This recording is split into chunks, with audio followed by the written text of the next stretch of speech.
ননদ বলে, বৌদি কি রোজ রোজ একই মাছের ঝোল রান্না করো বলো তো? তোমার হাতের মাছের ঝোল খেতে আমার একদমই ভালো লাগে না। তা ননদিনী, আমার হাতের মাছের ঝোল খেতে যখন ভালোই লাগে না, তোমার দাদা তো কেজিখানেক মাছ এনেছে, তবে মাছটা না হয় তুমিই রান্না করো।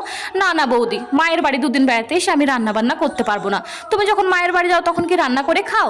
রান্না করে খাই না খাই সেটা বড় কথা না, তবে তোমার মতো কারো রান্নার খুঁত ধরি না। কেউ যদি ভালোবেসে এক গ্লাস জল ঢেলে খাওয়ায়, তার সামনে এমন ফিল করি যাতে মনে হয় তার হাতের এক গ্লাস জল খেয়ে আমি অনেক তৃপ্তি পেয়েছি। রান্না বান্না তো ছেড়েই দিলাম। তা যাও, তুমি গিয়ে স্নান ধ্যান যা করবে করো। দেখছি যদি তোমার রুচির মতো মাছ রান্না করতে পারি তবে না হয় খেতে ডাকবো, না ডাকলে ভাবে রান্না ভালো হয়নি, ডাল দিয়ে না হয় খেয়ে নিও।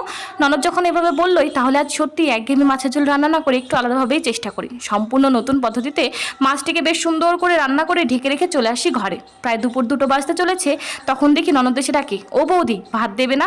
না গো, মাছের ঝোলটা আজ এত বাজে রান্না হয়েছে যে বাড়ির সবাই দুবেলার মাছ একবারেই খেয়ে নিয়েছে, তোমার জন্য এক পিসও বাদ রাখেনি।